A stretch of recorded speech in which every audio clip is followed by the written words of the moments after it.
안녕하세요. 정치외교학 전공 교수 우정무입니다. 오늘 정치외교학 전공에 대해서 소개를 해드리려고 하는데요. 일단 오늘 소개해드릴 순서는 이렇습니다.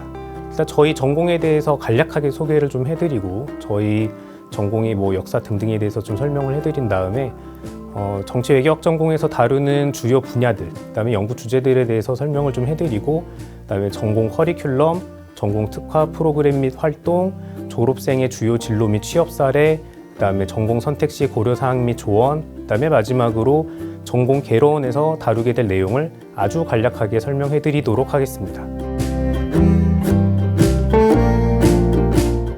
정치외교학에 대해서 좀 설명을 해드리면 사실은 정확한 표현은 정치학입니다. 그래서 정치학은 사회과학의 여러 분야 중에 하나인데, 이 정치학은 인간의 행태를 분석하는, 특히 이제 권력과 관련된 인간의 행태를 분석하는 그런 학문이라고 이해하시면 됩니다.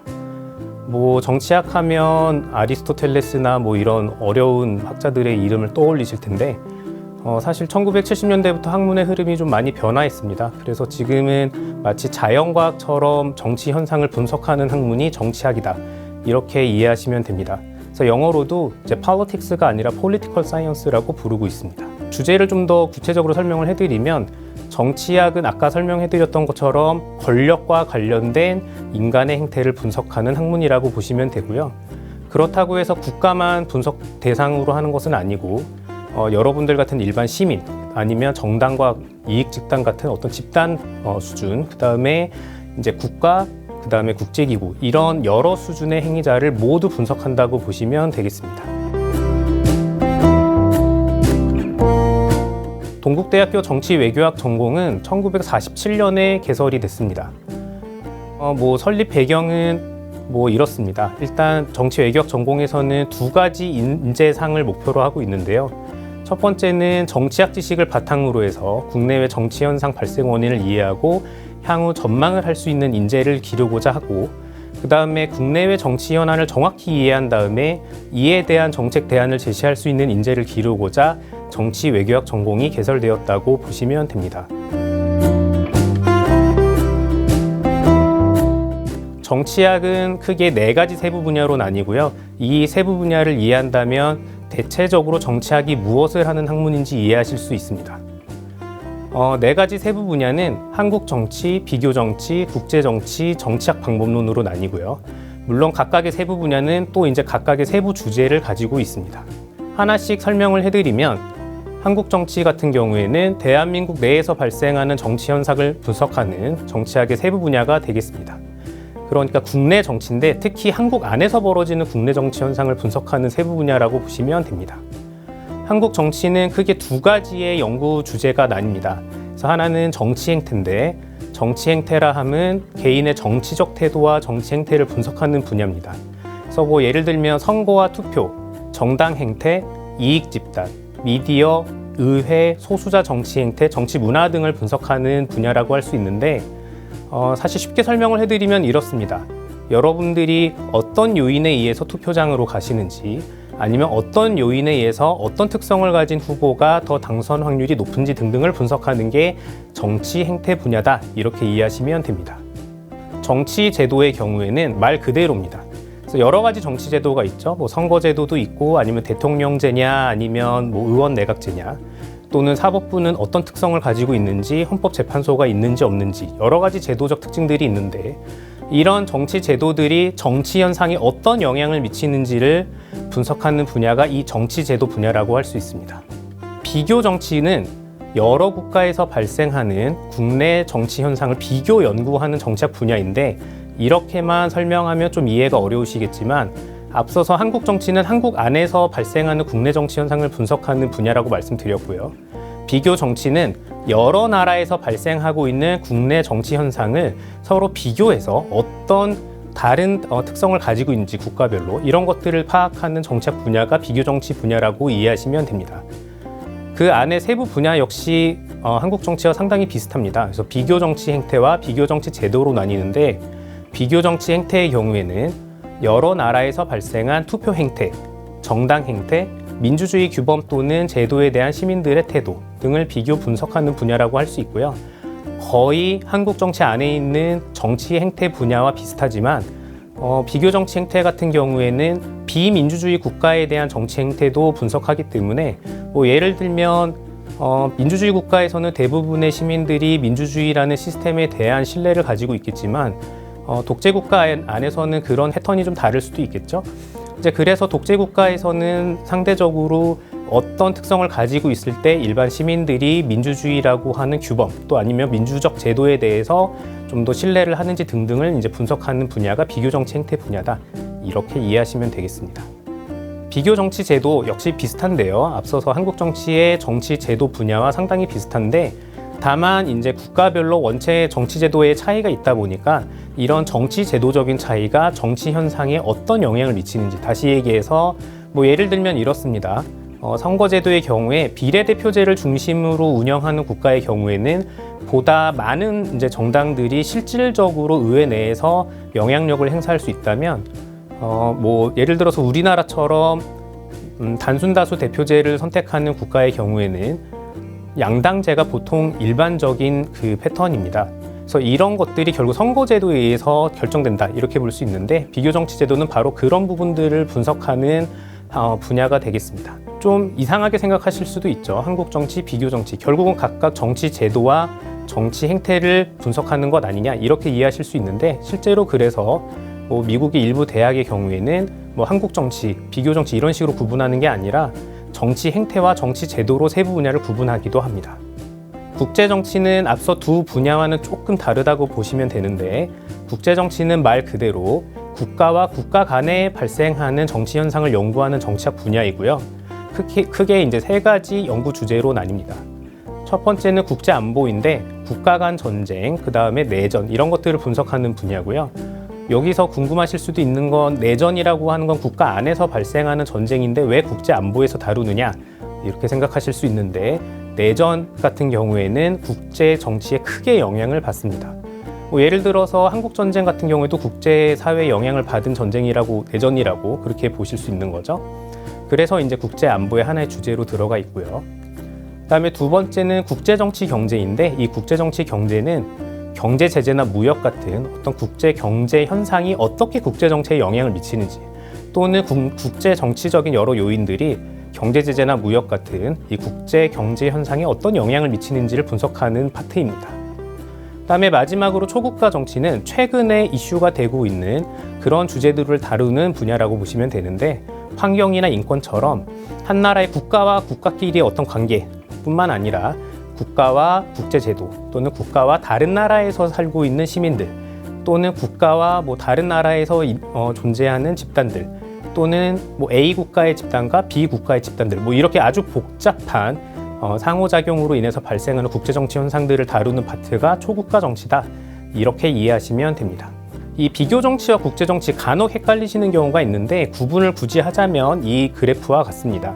그래서 예를 들면 전쟁 같은 경우는 대체로는 국내 정치 현상에 조금 영향을 덜 받는다 이렇게 보시면 되는데 뭐 혁명이나 정치 경제, 환경 정치 같은 경우에는 이 국제사회 내의 특성들하고 그다음에 국가 안에서의 특성들이 서로 상호작용을 일으키면서 발생하는 정치 현상이기 때문에 명확하게 국제정치 주제다 또는 비교정치 주제다 이렇게 나누기는 어렵습니다. 마지막 정치학의 세부 분야는 정치학 방법론입니다. 이 부분은 사실 학부에서는 많이 다루지는 않는데 저희 전공 프로그램에서는 여러 과목들이 이 정치학 방법론에 해당됩니다. 여러분들이 앞으로 보시게 될 전공 교과목 중에 뭐 빅데이터가 들어간 수업, 머신러닝, 뭐 게임 이론 이런 수업들이 다 이 정치학 방법론 수업이라고 보시면 되는데요. 정치학 방법론은 정치 현상을 분석하기 위한 연구 설계 및 분석 방법 등을 연구하는 분야다. 이렇게 이해하시면 됩니다. 정치 외교학 전공은 이 전체 커리큘럼을 트랙별 이수 체계로 나누어서 운영을 하고 있습니다. 대체로 정치 외교학 전공을 선택했을 때 여러분들이 기대하는 진로들과 관련된 트랙이라고 보시면 되는데요. 정치 사회 조사 분석 전문가 트랙, 지방 정치 및 의회 전문가 트랙, 선거 전문가 트랙, 국제기구 및 NGO 트랙 이렇게 나뉩니다. 그림을 보시면 전공 커리큘럼에 대해서 좀 더 잘 이해하실 수 있는데 너무 복잡하기 때문에 지금 이 동영상에서는 자세히 설명은 안 해드릴 겁니다. 여러분들이 나중에 학교 홈페이지에서 찾아보시면 여러분들이 생각할 때 본인들한테 더 적합한 트랙을 선택했을 때 어떤 수업을 듣는 것이 잘 맞는지 이런 것들을 확인하시면 되겠습니다. 트랙에 대해서 제가 좀 설명을 해드리면 정치, 사회, 조사, 분석 전문가 트랙의 경우에는 여론을 읽어서 정치 과정에 반영하는 데 도움을 주는 정보 수집 및 분석가를 희망하는 학생들을 위한 트랙입니다. 그러니까 결과적으로는 여러분들이 생각할 때는 이 정치학이 최근에 이슈가 되고 있는 뭐 데이터라든지 아니면 4차 산업혁명과 관련이 없어 보이지만 이 정치학도 사실 그런 부분들과 관련이 돼 있고요. 이 두 가지의 영역들을 모두 이제 공부하려고 하는 학생들을 위해서 만들어진 트랙이 정치, 사회, 조사, 분석 전문가 트랙이다. 이렇게 이해하시면 됩니다. 그래서 예를 들어 데이터 분석가, 정치 컨설팅 기업, 여론조사 회사, 국회의원 보좌관, 입법조사처, 의회 사무처 이런 곳에서 일을 하고 싶거나 이런 직종의 일을 하고 싶으시면 이 정치, 사회, 조사, 분석 전문가 트랙을 한번 고려해 보시면 좋을 것 같습니다. 뭐 해당 교과목은 상당히 많은데 하나하나 다 언급해드리기는 좀 어렵고요. 나중에 여러분들이 이 정치, 사회, 조사, 분석 전문가 트랙에 대해서 생각을 하신다면 이런 교과목들을 들으시면 되겠습니다. 두 번째는 지방정치 및 의회 전문가 트랙인데 최근에 이 지방정치에 대한 수요가 상당히 증가하고 있습니다. 그리고 이 지방의회에서 일을 하려는 사람들도 많아지고 있고 이 지방의회의 일자리도 늘어나고 있습니다. 그래서 이런 곳에서 일을 하고 싶은 사람들을 위해서 만든 트랙이 지방정치 및 지방의회 전문가를 양성하기 위한 트랙이라고 보시면 되는데 이 국회 및 지방의회 의원, 그 다음에 자치단체장, 정치인, 행정관료, 의원 보좌관, 국회 및 지방의회 정책실무자, 연구원, 시민사회운동가 이런 분야의 이런 직종의 일을 하고 싶으신 학생은 지방정치 및 의회 전문가 트랙을 고려해 보시면 좋을 것 같습니다. 네, 역시 모든 교과목을 제가 다 소개는 못 해드리지만 뭐 예를 들어 비교 정치나 뭐 아니면 선거 캠페인의 전략과 적용 이런 부분 이런 이제 교과목들을 들으시면 지방 정치 및 의회 전문가 트랙을 이수하실 수 있습니다. 세 번째는 선거 전문가 트랙입니다. 말 그대로 선거 전문가를 양성하기 위한 트랙으로 선거 컨설턴트, 데이터 분석가, 정치평론가, 연구원, 교수, 시민사회운동가, 언론인 이런 직종을 가지고 싶어 하시는 학생분들이 고려할 수 있는 트랙이 선거 전문가 트랙입니다. 해당 교과목 역시 제가 설명은 다 안 해드리겠습니다. 여러분들이 한번 확인해 보시면 좋을 것 같고요. 자, 마지막으로는 국제기구 및 NGO 트랙입니다. 그래서 국제기구에서 일하고 싶으신 분 또는 국제 NGO에서 일하고 싶으신 분들 같은 경우에는 이 트랙을 고려해 보시면 좋을 것 같습니다. 또 국제공무원, 외교관, NGO 활동가, 무역회사에서 일하시는 분들 뭐 여러 직종들이 사실 이 트랙에 해당이 된다고 보시면 되겠습니다. 정치학개론 같은 교과목들은 모든 트랙에 해당이 되지만 특히 이 국제기구 및 NGO 트랙에는 국제정치와 관련된 과목이 많습니다. 그래서 이런 교과목들을 이수하신다면 국제기구 및 NGO 트랙을 이수하실 수 있습니다. 제가 생각할 때 이제부터 잘 들으셔야 됩니다. 여러분들이 뭐 수강 신청하실 때 교과목들은 다 확인하실 수 있지만 상대적으로 비교과, 교육과정 같은 것들은 여러분들이 관심이 없기 때문에 놓치시는 경우가 많은데 이런 부분들에 대해서 지금부터 소개를 해드리겠습니다. 정치외교학 전공은 좀 다양한 프로그램을 운영하고 있는데요. 일단 첫 번째 비교과 교육과정으로는 타운홀 리빙랩이라는 게 있습니다. 말 그대로 이제 비교과, 그러니까 여러분들이 수업을 들으시는 게 아니고 그냥 저희 학과에서 운영하는 이 프로그램 이제 공모가 나오면 여러분들이 신청하셔서 여러분들이 관심 있어 하시는 여러 이제 분야에 직접 견학을 가시거나 실제 뭐 실습을 해보는 이런 교육 과정을 갖고 있는 프로그램이 타운홀 리빙랩이라고 이해하시면 되고요. 그 다음에 여러분들이 특히 데이터에 관심이 있으시다라고 한다면 이 데이터 수업만을 합쳐서 만든 마이크로 디그리 과정이라는 게 있습니다. 그래서 아까 말씀드린 빅데이터, 머신러닝, 뭐 게임 이론 이런 수업들을 들으시면 사회과학 분야를 위한 데이터 사이언스라고 하는 마이크로 디그리 과정을 이수하실 수 있습니다. 그 다음에 저희는 산학협력 프로그램을 운영하고 있습니다. 그래서 기업체 연계 트랙이라고 하기도 하는데 오피니언 라이브나 RNS라고 하는 이제 사회조사 기업과 저희가 연계를 해서 여러분들이 이런 기업에서 실습하실 수 있는 기회를 제공받으실 수도 있고요. 또 한국민주시민교육학회, 강원일보, 중구의회 이런 이제 기업체들에서 여러분들이 일할 수 있는 기회를 가지실 수도 있습니다. 따라서 만약에 정치 외교학 전공에 관심이 있으시다면 잘 확인해 보시면 좋을 것 같습니다. 사실 제가 생각할 때 여러분들이 가장 궁금해 하실 게 바로 이 부분이지 않을까 싶은데요.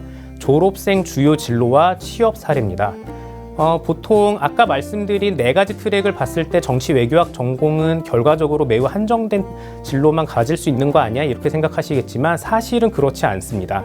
대부분의 인문사회 계열은 비슷한 진로를 갖는다 이렇게 보시면 되는데요. 일반 취업, 저희 전공 출신들 대부분이 사실은 일반 취업을 합니다. 여기서 일반 취업이라고 하는 건 여러분들이 생각하시는 것처럼 일반 대기업이나 스타트업 같은 사기업 취업하시는 분들, 공기업, 금융기관에 취업하시는 분들도 상당히 많고요. 사실 이런 데 취업하시는 분들이 훨씬 더 많다라고 보시면 됩니다. 이제 또 언론사에 취업하시는 분들, 대체로 저희 전공 출신은 기자들이 많고요. 최근 사례도 있습니다. 19학번의 두 이제 동문들이 문화일보나 머니투데이에 입사한 사례가 또 있고요. 그다음에 사회 여론조사 업체에 일하는 동문들도 있습니다. 그다음에 고시를 보시는 분들이 있는데 이 고시라고 하는 건 그러니까 결국은 시험을 봐서 이제 뭐 정부 기관 안에서 일을 하시는 분들을 얘기하는데 뭐 행정고시를 포함해서 공무원을 준비하는 동문들이 많이 있고요. 실제로 공무원으로 일을 하고 있는 동문들이 상당히 많습니다. 또 군무원도 역시 많고요. 군무원 혹시 모르시는 분들을 위해서 설명을 해드리면 군 안에서 일을 하는 공무원이라고 보시면 됩니다. 그 다음에 외교관이 된 사례도 있는데 가장 최근 사례로는 이제 작년에 외교관 후보자 선발 시험에 합격한 동문이 있습니다. 그 다음에 중등교사, 그러니까 중학교, 고등학교 교사를 하는 동문들도 있습니다. 자, 그 다음에 전문가 진로 역시 있는데 뭐 회계사, 노무사, 세무사처럼 시험을 통과해서 자격을 얻어서 뭔가 전문가로서 활동하는 그런 분들도 있고요. 이제 꾸준히 배출이 되고 있습니다. 그다음에 로스쿨 진학을 해서 법조인이 되려고 하는 분들도 있는데 로스쿨 진학 사례는 최근에는 이제 16학번 동문이 있고요. 그다음에 실제로 현재 변호사로 일을 하고 있는 동문도 있습니다. 그다음에 미국에 이제 박사 유학을 한 다음에 국제 공무원이나 연구원, 교수로 일하고 있는 사례는 최근에 상당히 많이 나왔습니다. 그래서 뭐 단국대에서 교수를 하고 있는 동문도 있고, 그다음에 이탈리아의 밀라노 대학교에서 박사후 연구원을 하는 동문도 있고, 또 일본에서 교토대 교수로 일하고 있는 동문도 있습니다. 그리고 이제 정치인 쪽 진로를 생각하시는 분들도 있을 수 있는데요. 실제로 뭐 아주 많진 않지만 꾸준히 나오고 있습니다. 그래서 국회의원 보좌진으로 활동하고 있는 동문들이 정말 많고요. 그다음에 현재 지방의회 의원으로 일하고 있는 동문도 있고, 또 정치평론가로 활동하고 있는 분들도 있습니다. 그래서 이런 진로들을 좀 정리를 해보면 일반 인문사회 계열로 진학을 했을 때 가질 수 있는 진로들을 여러분들이 모두 선택하실 수 있고요. 내가 특히 정치와 관련된 진로를 생각하고 있다라고 한다면 지금 설명해드린 뭐 특별한 진로를 선택하시는 동문들도 있다. 이제 이렇게 이해하시면 되겠습니다. 결국은 여러분들이 어떤 진로를 골라서 어떤 준비를 할 것이냐, 이게 제일 중요하다라고 할 수 있습니다. 자, 그래서 제가 다시 한번 강조해드리고 싶은 건 이 부분입니다. 정치 외교학 전공이라고 해서 정치와 관련된 진로만 있는 것은 아닙니다. 사실은 일반 회사에서도 정치 현상을 잘 이해하는 인재가 필요합니다. 따라서 정치 외교학 전공이라고 해서 채용을 안 하는 곳은 없다, 이렇게 보시면 되겠습니다. 오히려 여러분들이 여러분들의 적성을 잘 이해하고 있고 또 정치학이라고 하는데 관심이 있다면 그냥 정치 외교학 전공에 대해서 공부를 열심히 하시고 그 다음에 진로를 잘 선택해서 준비하시면 된다, 이렇게 이해하시면 되겠습니다. 뭐 저희 전공에 대해서 자세한 설명은 나중에 전공 개론 동영상에서 자세히 설명을 해드릴 거고요. 그 다음에 정치 외교학 전공 교과목이 각각 어떤 분야로 나뉘고 그 각각의 분야에서 어떤 주제로 다루는지를 여러분들이 잘 공부하신다면 여러분들이 정치 외교학 전공을 선택했을 때 어떤 진로를 내가 갈 수 있을까를 조금 더 아이디어를 얻으실 수 있지 않을까 싶습니다. 네, 지금까지 정치 외교학 전공 교수 우정무였습니다. 지금까지 설명 잘 이해하셨으면 여러분들한테 도움이 좀 되지 않았을까 싶고요. 정치 외교학 전공 교과목의 세부 분야에 대한 그 전공 개론 수업에 대해서 잘 이해하신다면 여러분들이 정치 외교학 전공을 선택하셨을 때 어떤 진로를 선택할 수 있는지 잘 아실 수 있을 거라고 생각이 됩니다. 지금까지 신청해 주셔서 감사합니다.